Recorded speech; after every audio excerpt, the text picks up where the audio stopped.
Okay, guys, for today's Tratitude, take to a rare thing anywhere, frankly, in the world, Sanilac Petroglyph Historic Park.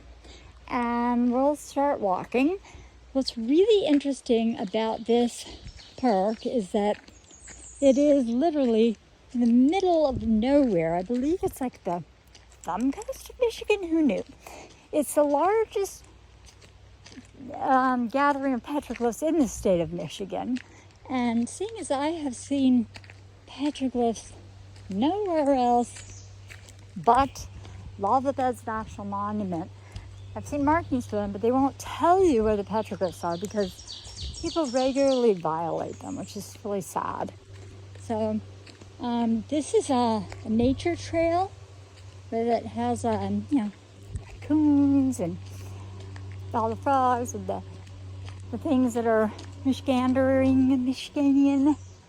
But the discovery of the petroglyphs is interesting. I was reading the history of the petroglyphs. The way they were discovered is a forest fire. Yeah, these forests were on fire 100 years ago, apparently. And because of the forest fire, the bugs feel. Oh, we need a forest fire today. It's a hot one in Michigan today. Oh my gosh. I'm looking for turkey tail mushrooms. Here's a side trip. I think that anyone's gonna mind. I find it's probably another bracket. For my friend in Brooklyn, I bet, is this a turkey tail? Oh, no, I bet you it's a bracket. It's thick. No, that's a bracket. Oh, sounds like someone's talking about a racket. Oh, that's not New York just yet. Oh, yike. Oh, okay. Back on the main topic here. Back to the Native Americans. Yes, this is their land. We live on their land. I know, this is inconvenient. This is the truth, though. Oh, here's another mushroom. What kind is that? It's got brown gills. It's called the Lose Your Lunch Bunch. You don't eat brown-gilled mushrooms. You know what you're doing somewhat in California. And you try and find your friend a turkey tail in Michigan, and you are having nothing but bugs attack you. Oh, okay. Back to this native story. Oh, is this a frog? It is. Look at that, guys. How cool. Oh, I knew there were little frogs out here. Oh, he blends in. He's right there. They're like iguanas. They're not like iguanas. They are. Frogs are amphibians. Iguanas are reptiles. This little guy, what are you?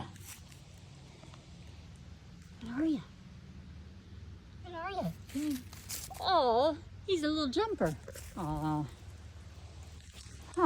well, on the way out, I'll look through. That's a certain kind of Michigan frog. How cool is that? Frogs are...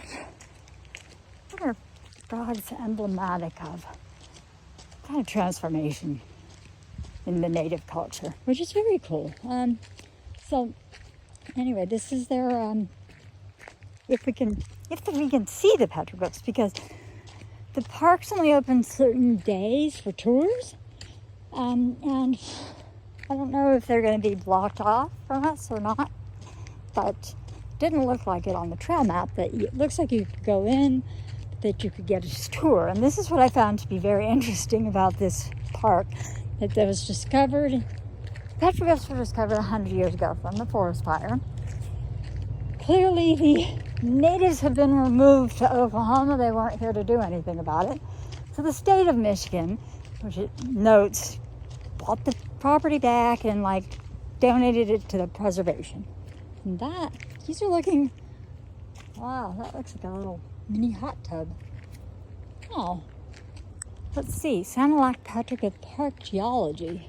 The Sanilac Petroglyph carved on an outcrop of stone-type rock known as Marshall sandstone. And the mud and lime deposited by the water hardened the Marshall sandstone. The outcrop formations are the lower peninsula and very line of this area.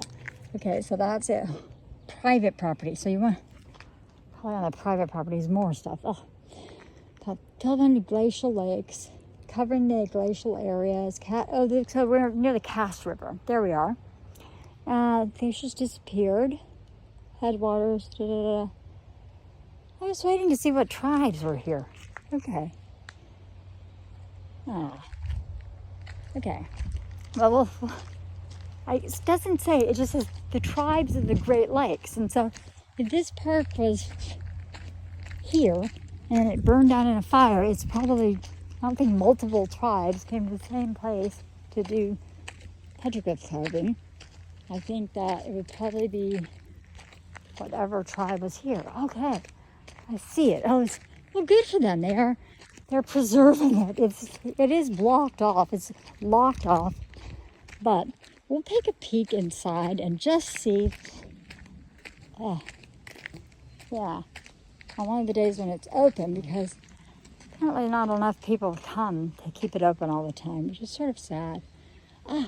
And do you remember when we were rock hounding, we found in the car, I have some archaic things that I found out at Alpena. But yes, I told you, they fit in your hand. That's how you can tell if something's native. Okay, oh yes, okay. Cannot say their name. Ezahabadagasin. I am probably saying that wrong. That's the tribe. Okay, so this is their land. I am on their land. And these petroglyphs were carved to honor the teachings, the spiritual power and significance. So these are very important. They are the collective memory of the Great Lakes. Oh, here we go.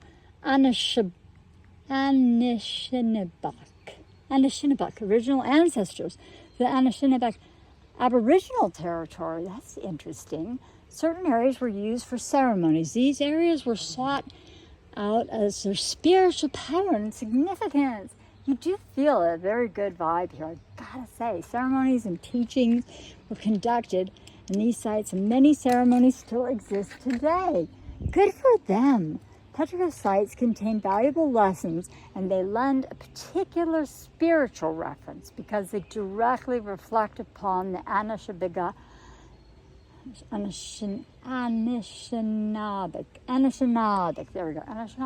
oral history.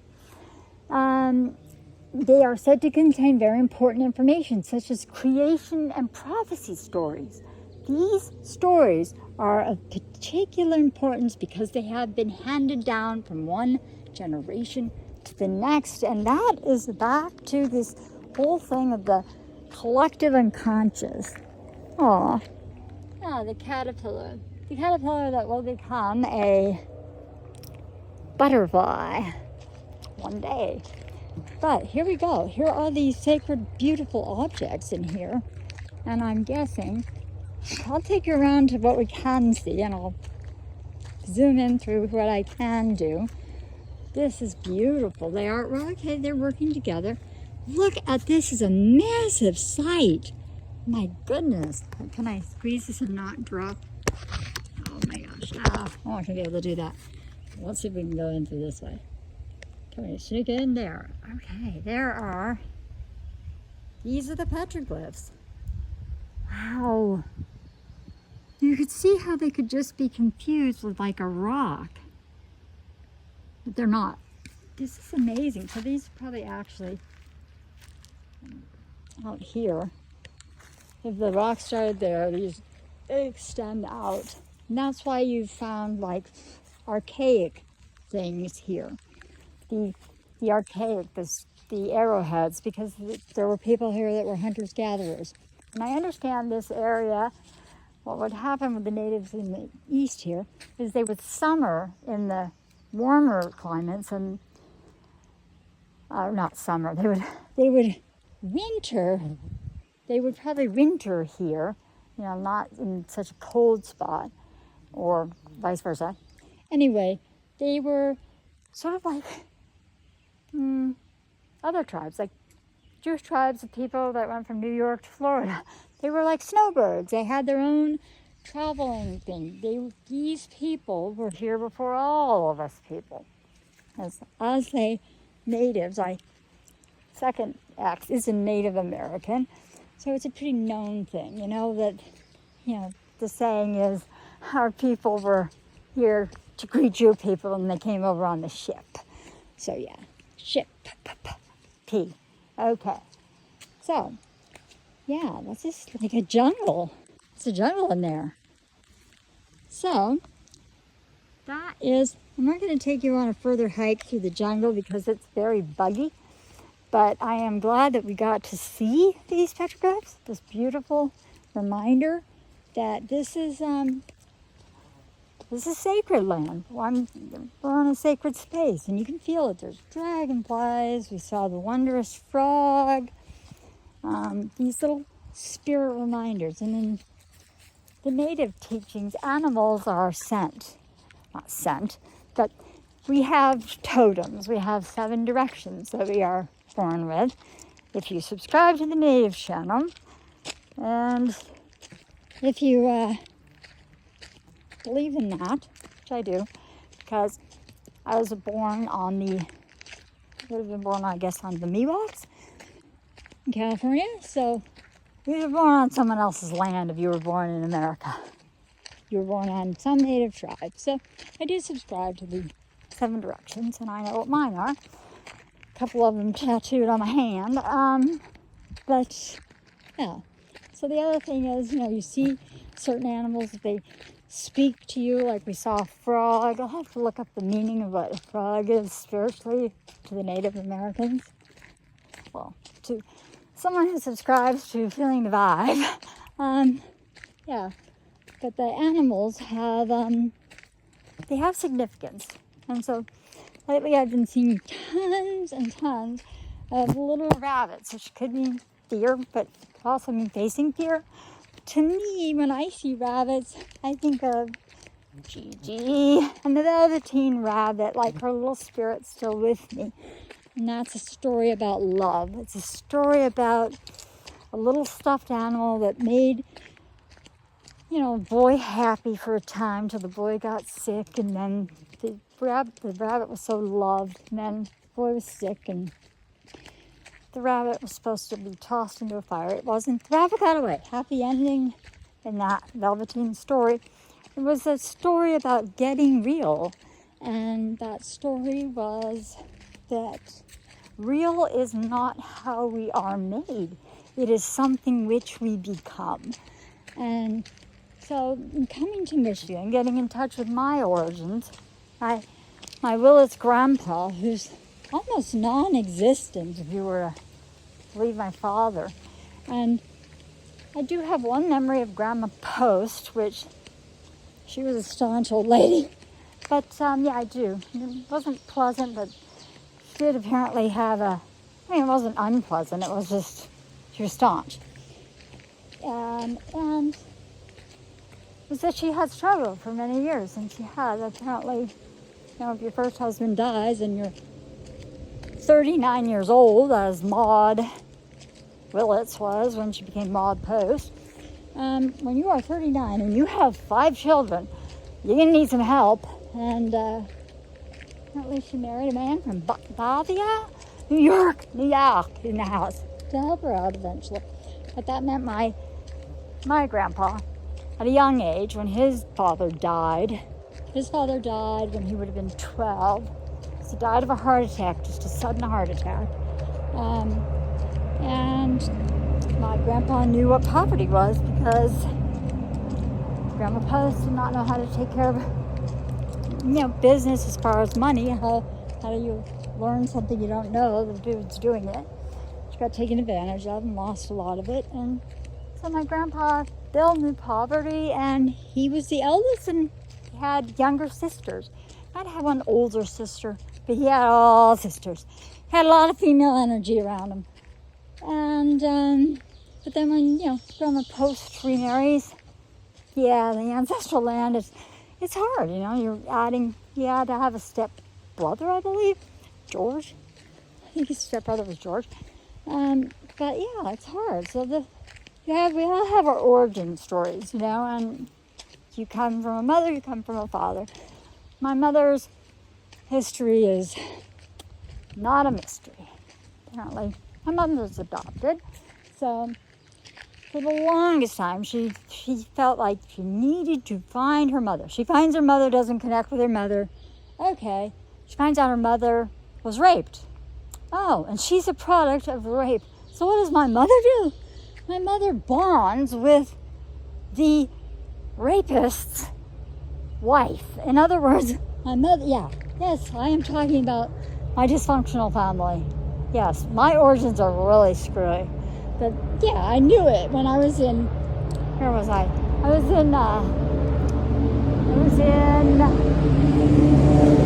Pennsylvania, and I wanted to go to Erie, where my real great-grandfather had escaped from Florida. He escaped the Confederacy, used the Underground Railroad. It sounded really cool. I wanted to see his grave in Erie. My mother was not interested in providing any of my history, orally or otherwise. Just jam down, these other stories, whatever.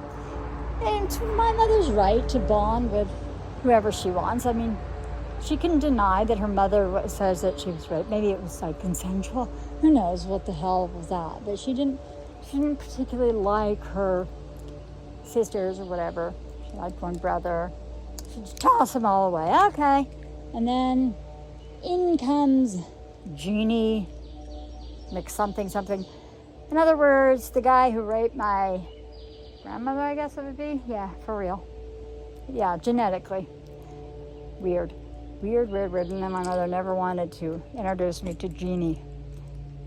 Jeannie! No, thank you. Didn't need to see that Jeannie in a bottle. No, so, anyway. Histories, they aren't mysteries. They're just, some of them are dark and people don't want to talk about them. This ain't that kind of channel. The darker the history, the better the mystery, the gooder the story, whatever. Yeah, because next, how much fun in New York you get to deal with folk history. Yikes! It goes along with that in New York. So our great-grandma Post was marrying a man from New York. There was a man from New York named Samuel Fortune Falk. Oh, a pain. No, he's not a pain. He's a sweet man, I'm sure, because Gertrude loved him. And unlike my mother, Gertrude Falk adored Maxwell Falk. She called to hear him gurgle whatever it was. My mother, as soon as the mohel came, Max, my son, I had to apologize to him. I didn't really want it. I wasn't really ready for the mohel at the hospital. The kid had just been delivered by cesarean section. My ex had a kidney out. He was supposedly dying of cancer. It was a very traumatic time. So my son was born. The mohel comes, and it was like, oh, hell. Max is circumcised, and he is apparently Jewish, according to her. And then my mother doesn't want to pick me up from the hospital 3 days later. She's too busy. So I had to take, true story, my son Maxwell and I left the hospital in a taxi and went to the Kabuki. I crap you not the Kabuki Theater. We went to the Kabuki Hotel in San Francisco because I was being a good wife. Yes.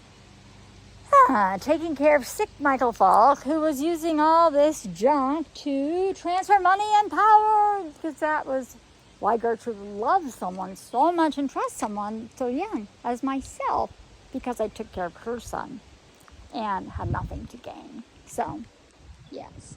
And what's the neat thing is she loved my son Max, and that's real, and love is passed on too. So, say no to the hate, say yes to your history, whatever it is, however complicated. You'll get through it, you're going to keep at it. Keep at it. Do the best you can every damn day. Stay at it and have your gratitude. Gratitude.